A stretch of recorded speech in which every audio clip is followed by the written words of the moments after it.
La rencontre entre Donald Trump et Volodymyr Zelensky à Washington continue de secouer l'Europe.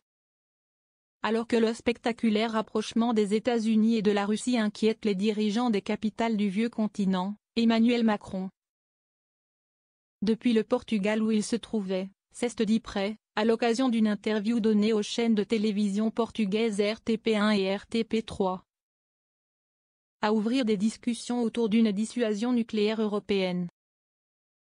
Une proposition qui n'est pas du goût de Marine Le Pen, qui a déclaré à la presse, alors qu'elle se trouvait au salon de l'agriculture, que la dissuasion nucléaire française doit rester française, arguant ainsi que cette dernière ne doit pas être partagée et encore moins être déléguée à l'Union européenne.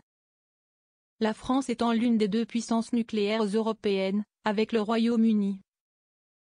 Le président français avait ainsi répondu par la positive à un appel lancé par le prochain chancelier allemand, Friedrich Merz, qui envisage d'ores et déjà le pire des scénarios dans le cas où l'OTAN serait privée d'une garantie de sécurité de la part des États-Unis. Donald Trump ayant en effet menacé Volodymyr Zelensky de le lâcher s'il n'acceptait pas de faire la paix avec la Russie. Pas particulièrement choqué du clash Trump-Zelensky. Alors qu'une réunion d'urgence consacrée à la sécurité européenne et à l'Ukraine se tiendra à Londres dimanche 2 mars en présence de nombreux dirigeants européens et du président ukrainien, Marine Le Pen est, bien sûr, revenue sur le clash entre Donald Trump et Volodymyr Zelensky, évoquant un moment certes pas agréable mais qui n'aurait rien d'extraordinaire.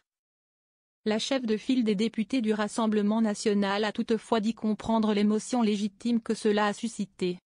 Que deux dirigeants de nations défendent leurs intérêts nationaux, défendent aussi la vision qu'ils considèrent la plus juste pour le monde, ne me semble pas extraordinaire, a-t-elle expliqué.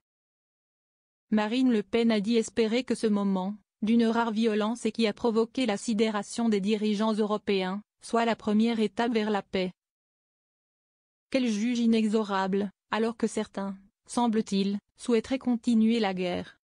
La paix nécessite de passer au-dessus de souffrances terribles générées par la guerre, a-t-elle précisé.